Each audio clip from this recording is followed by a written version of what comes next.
एक थप्पड़ ने तोड़ दिया पूरा परिवार। लेकिन जब सच्चाई सामने आई तो हर किसी की आंखें नम हो गईं। बहुत पुराने समय पहले की बात है। एक छोटे से शहर में रहने वाले सचिन जैसे ही घर पहुंचा तो उसकी पत्नी रेखा ने उसे एक जोरदार थप्पड़ जड़ दिया। यह देखकर पीछे खड़ी रेखा की सास मीरा जी ने जैसे ही बहू को हाथ उठाते हुए देखा तो गुस्से में चिल्लाते हुए बहू के ऊपर गरज पड़ी। अरे कलमुही, तुझे शर्म नहीं आई अपने पति पर हाथ उठाते हुए?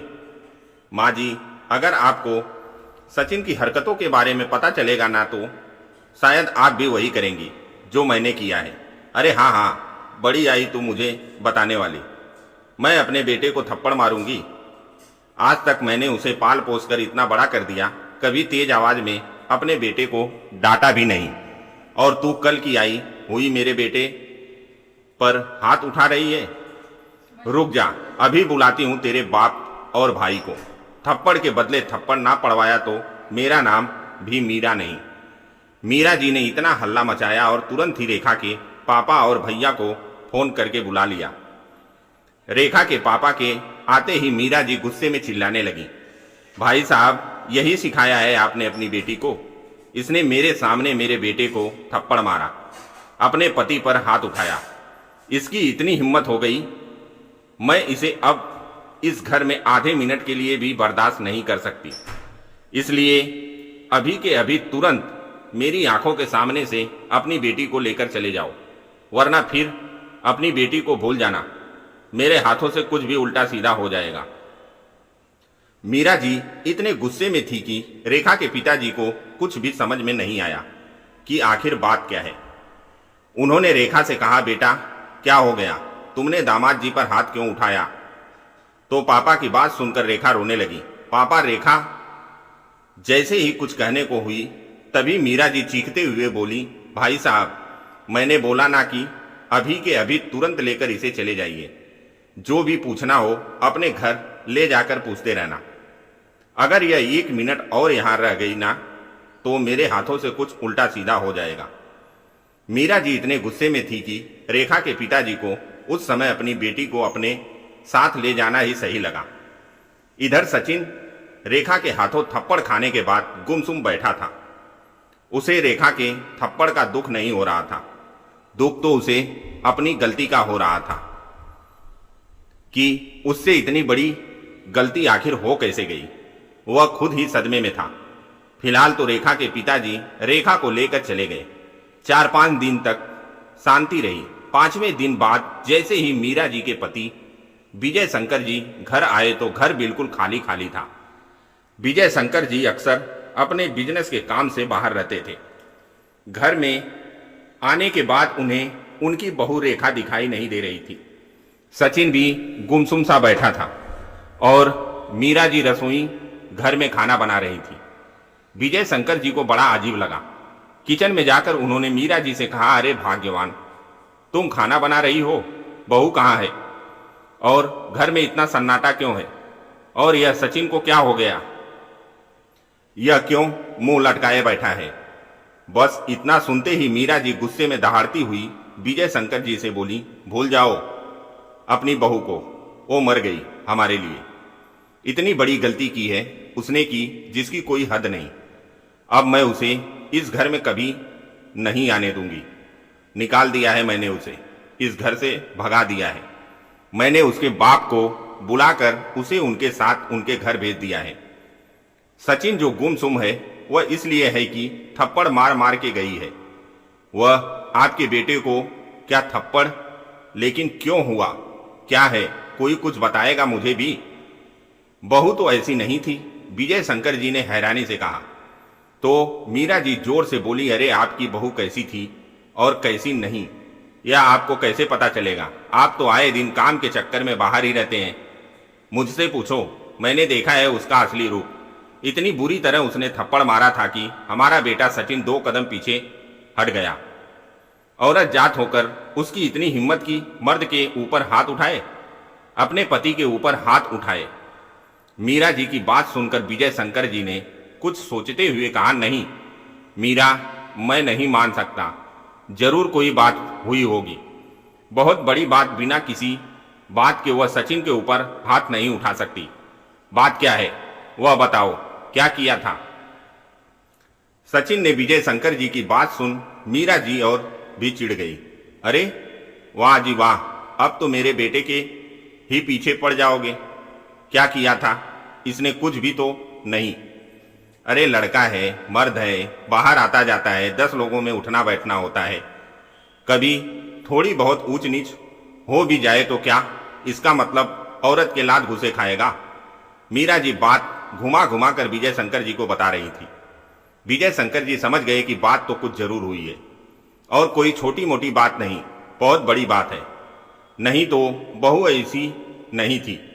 विजय शंकर जी तुरंत ही सचिन के पास गए। 4 दिन के सफर की थकान भूल गए और सचिन के पास जाकर बोले, सचिन क्या बात है बेटा, मेरे पीछे से घर में क्या हुआ है? सच सच बताओ मुझे। तुम्हारी माँ तो कुछ बताने से रही, वो गोल गोल बातें घुमा रही है, लेकिन तुम मुझे बताओ कि क्यों बहू ने तुम्हें थप्पड़ मारा।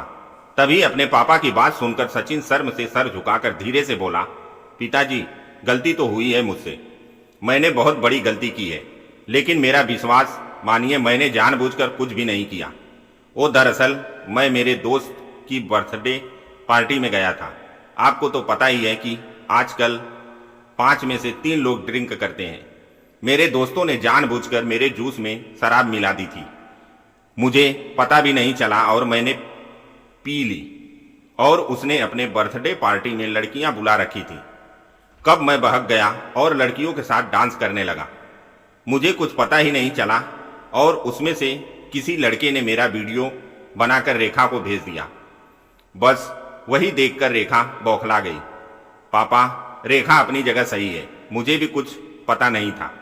मुझे भी रेखा ने जब वह वीडियो दिखाया तो मैं खुद ही हैरान था कि आखिर यह सब कैसे हो गया। बेटी की बातें सुनकर विजय शंकर जी सर पकड़कर बैठ गए।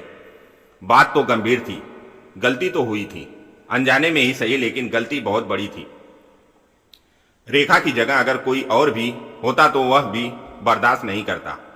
तभी विजय शंकर जी ने कुछ सोचते हुए सचिन से कहा, बेटा जो कुछ भी हुआ हो ठीक नहीं हुआ, तुमने बहू को जाने कैसे दिया? पापा उस समय मैं खुद के वीडियो देखकर ऐसे सदमे में था कि मुझे कुछ होश ही नहीं था। ऊपर से रेखा अलग चिल्ला रही थी और माँ अलग चिल्ला रही थी। सब कुछ ऐसे अचानक से हो गया, जब तक मैं कुछ सोच समझ पाता रेखा चली गई थी। माँ उसे घर से निकाल चुकी थी। तो बेटा तुमने बहू से बात क्यों नहीं की? समझाया क्यों नहीं? उसे बताया क्यों नहीं कि सच्चाई क्या है? बहुत कोशिश की पापा मैंने, लेकिन रेखा मेरा फोन ही नहीं उठा रही है। कैसे बात करूं उससे? तो फोन नहीं उठा रही तो उसके घर चला जाता बेटा, आमने सामने बैठकर बातें कर लेते।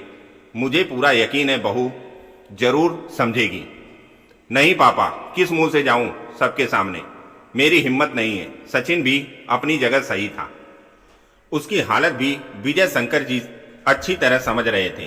तभी कुछ सोचते हुए वह खड़े हुए और बोले, सचिन चलो उठो बेटा, अभी मेरे साथ बहू के पास चलो। गलती तो तुमने की ही है, चाहे अनजाने में ही की हो, गलती गलती होती है। बहू की नाराजगी सही है, तुम चलो बहू से माफी मांगकर उसे घर लेकर आओ, मैं तुम्हारे साथ चलता हूं। जैसे ही विजय शंकर जी और सचिन घर से बाहर जाने लगे तो पीछे जैसे मीरा जी उन्हें रोकते हुए चिल्लाई, बिल्कुल नहीं, मेरा बेटा कहीं नहीं जाएगा। आपका दिमाग खराब हो गया है क्या? आप मेरे बेटे को उस कल की आई हुई लड़की के पैरों में गिरने जा रहे हैं, उससे माफी मंगवाने जा रहे हैं? बिल्कुल भी नहीं।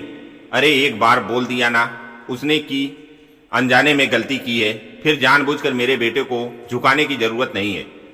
औरत है क्या जो रोएगा गिड़गिड़ाएगा? मर्द है, उसे मर्दों की तरह जीने दीजिए। उसे ससुराल में ले जाकर उसकी इज्जत कम मत करवाइए। मीरा जी की बात सुनकर अब विजय शंकर जी का भी माथा खनक चुका था। वह मीरा जी को डांटते हुए बोले, चुप हो जा नासमझ औरत, यह सब कुछ किया धरा तुम्हारा है। अगर उस समय तुमने थोड़ी बहुत भी समझदारी दिखाई होती ना तो शायद बात इतनी आगे नहीं बढ़ती। और क्यों नहीं आएगी बहू? इस घर में जितना यह घर तुम्हारा है उतना ही बहू का भी है। तुम होती कौन हो उसे इस घर से निकालने वाली। देखो जी, अब आप बहू के प्यार में कुछ ज्यादा ही बोल रहे हैं। बता दे रही हूं, मैं या तो इस घर में वह आएगी या मैं रहूंगी। अब आप खुद फैसला कर लो कि आपको किसे रखना है, लेकिन मेरा बेटा उसके आगे नाक नहीं रगड़ेगा। अब तक तो विजय शंकर जी समझदारी के साथ सब कुछ सुधारने की कोशिश कर रहे थे, लेकिन आखिर कब तक। एक तो सफर की थकान, ऊपर से सुबह से बिना कुछ खाए पिए विजय शंकर जी और भी गुस्से में आ गए। वह मीरा जी पर चिल्ला पड़े, तो ठीक है, तुम्हें नहीं रहना इस घर में, तुम भी अपने मायके जाओ, जैसे तुमने बहू को मायके भेजा था। यह घर मेरा है और फैसला भी मैं ही करूंगा कि कौन रहेगा और कौन नहीं जाएगा, कौन जाएगा। मैं सचिन को लेकर जा रहा हूं, जब तक आऊं तुम यहां से चली जाना। कहते हुए विजय शंकर जी सचिन को लेकर रेखा के मायके चले गए। विजय शंकर जी के कहने पर रेखा के पापा जी ने पूरे परिवार को हाल में बिठाया। रेखा भी एक कोने में जाकर चुपचाप खड़ी हो गई। उसकी आंखों में आंसू थे। उसने सचिन की ओर आंख उठाकर भी नहीं देखा। सचिन भी एक नजर रेखा को देख नजरें नीचे कर ली तो विजय शंकर जी ने रेखा को अपने पास बुलाकर कहा, बेटा, मैं समझ सकता हूं कि तुम्हारे ऊपर क्या बीत रही है। तुम क्या, दुनिया की कोई भी औरत यह बर्दाश्त नहीं कर पाएगी कि उसका पति उसके होते हुए किसी दूसरी औरत की तरफ आंख उठाकर भी देखे। लेकिन बहू, मेरी बात ध्यान से सुनो। इसके बाद तुम्हारा जो फैसला होगा मुझे मंजूर होगा। तुम जो कहोगी वही होगा। देखो बहू, तुम्हारा पति कैसा है यह शायद हमें बताने की जरूरत नहीं है। तुम उसे पिछले 5 सालों से अच्छी तरह से जानती हो। पिछले 5 सालों में एक दिन भी कभी उसने शराब नहीं पी, सिगरेट नहीं पी, कुछ उल्टा सीधा काम नहीं किया। उसकी हरकतें भी तुम्हें पता है। तुम्हारे पति में ऐसा कोई भी ऐब नहीं है। लेकिन हाँ, तुमने जो वीडियो देखा वह भी गलत नहीं है। वीडियो सही है, लेकिन उसके पीछे की सच्चाई भी तो जानो बहू। और यह सचिन को बहकावे से शराब पिलाई गई थी। और यह तो तुम भी जानती हो कि जब इंसान नशे में रहता है तो उसे कुछ होश नहीं रहता। और यह धोखा किसी के साथ भी हो सकता है। कल को तुम्हारे साथ भी हो सकता है, मेरे साथ भी, किसी के भी साथ। सचिन खुद वीडियो देखकर परेशान है। वह तो तुम्हारे सामने भी नहीं आना चाहता था। मैं उसे जबरदस्ती लेकर आया हूं। बहू, मैं बस इतना कहूंगा कि अपनी गृहस्थी मत बिगाड़ो। अपने पति की बात को समझो और उसके बाद ही कोई फैसला लेना। तभी सारी सच्चाई जानने के बाद रेखा ने सचिन की ओर देखा तो सचिन भी आंखों में आंसू लिए रेखा की ओर देखे जा रहा था।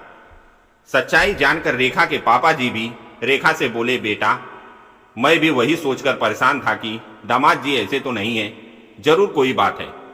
बेटा, शराब के नशे में इंसान क्या कर बैठता है, उसे होश नहीं रहता। एक बार तुम दामाद जी की जगह खुद को रख कर देखो। तभी सचिन हिम्मत करके रेखा के पास गया और दोनों हाथ जोड़कर बोला, रेखा, गलती तो मैंने की है। भले ही वह अनजाने में की हो, लेकिन गलती तो गलती होती है। तुम मुझे जो सजा दोगी मुझे मंजूर है, लेकिन मुझे इस तरह छोड़ो मत। मेरे साथ घर चलो। मैं तुमसे वादा करता हूं, मैं ऐसे दोस्तों की संगत ही छोड़ दूंगा जो मुझे तुमसे दूर करे। प्लीज मेरे साथ अपने घर चलो। तभी सचिन के आंसू देखकर और सच्चाई जानकर आखिरकार रेखा पति के साथ ससुराल जाने के लिए तैयार हो गई। करीब 1 घंटे बाद ही रेखा अपने पति और ससुर के साथ वापस आ चुकी थी। जैसे ही सब लोग घर के अंदर आए तो मीरा जी सोफे पर बैठी थी। जैसे ही उनकी नजर रेखा पर पड़ी तो वह रेखा को घूरने लगी। तभी पीछे से विजय शंकर जी आते हुए बोले, मीरा, अभी तक तुम गई नहीं? बोला था ना तुम्हें कि मेरे जाने से पहले तुम यहां से चली जाना। चलो निकलो यहां से।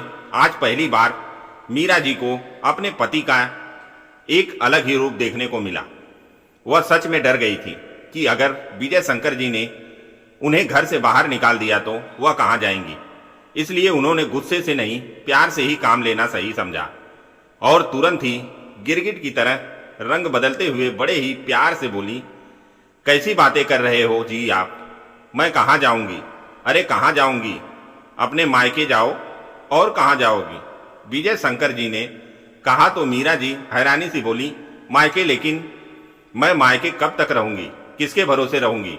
और दुनिया, यह समाज क्या कहेगा कि इस उम्र में मैं मायके में पड़ी हूं? अच्छा, जब बात खुद पर आ गई तो दुनिया समाज सब दिखाई देने लगा। तुम्हें और बहू के लिए क्या किया था? तुमने किसके सहारे उसको मायके भेजा था? उसे दुनिया नहीं कहती कि पति को छोड़कर आई है। कैसी औरत हो तुम? मीरा एक औरत होकर दूसरी औरत का दर्द नहीं समझ सकी। अगर तुम्हारे बेटे की जगह तुम्हारा दामाद होता और तुम्हारी बहू की जगह तुम्हारी बेटी होती तो भी क्या तुम अपनी बेटी को ही दोष देती? अपनी बेटी को समझौता करने को कहती? जैसे बहू के लिए कह रही थी, क्या यही कहती अपनी बेटी से भी कि दामाद मर्द है और मर्द से गलतियां हो जाती हैं? पति की बात सुनकर मीरा जी हिल गई। जब बेटी दामाद के बारे में सोचकर देखा तो कांप कर रह गई। अब जाकर शायद उन्हें बहू के दुख का अंदाजा हुआ, इसलिए उन्होंने आगे बढ़ते हुए बहू से कहा, बहू माफ करना मुझे। शायद मेरे अहंकार ने बात को इतना बढ़ा दिया, लेकिन अब मैं अच्छी तरह से समझ चुकी हूं कि औरत दुनिया में सब कुछ बांट सकती है, लेकिन अपने पति को नहीं। तुम अपनी जगह सही थी। मीरा जी की बात सुनकर रेखा की आंखों में से आंसू बह निकले। उसने धीरे से आगे बढ़कर मीरा जी के पैर छुए और बोली, माँ जी, गलती सिर्फ आपकी ही नहीं थी, मुझसे भी गुस्से में बहुत बड़ी गलती हो गई। मुझे सचिन की बात सुने बिना हाथ नहीं उठाना चाहिए था। यह सुनते ही सचिन तुरंत बोला, नहीं रेखा, गलती मेरी थी। अगर मैं सही लोगों की संगत में होता तो यह सब होता ही नहीं। तभी यह सब देखकर विजय शंकर जी मुस्कुराए और बोले, घर वही होता है बेटा जहां गलती होने पर सजा नहीं, समझ और माफी मिलती है। अब सचिन और रेखा दोनों की आंखों में पछतावा भी था। उस दिन के बाद सचिन ने गलत संगत छोड़ दी। रेखा ने रिश्तों में भरोसे की अहमियत समझी और मीरा जी ने यह सीख ली कि बहू भी किसी की बेटी होती है। घर में फिर से हंसी लौट आई, क्योंकि जहां अहंकार खत्म होता है वहीं से रिश्तों की असली शुरुआत होती है। दोस्तों, इस कहानी से हमें ये सीख मिलती है कि रिश्ते गुस्से से नहीं, समझदारी और भरोसे से चलते हैं। गलती किसी से भी हो सकती है, लेकिन एक दूसरे की बात सुनना और माफ करना ही परिवार को टूटने से बचाता है। दोस्तों, अगर आपको यह वीडियो पसंद आया हो तो लाइक करें और हमारे चैनल को सब्सक्राइब करें। वीडियो को अपने दोस्तों, परिवार में ज़्यादा से ज़्यादा शेयर करें। धन्यवाद।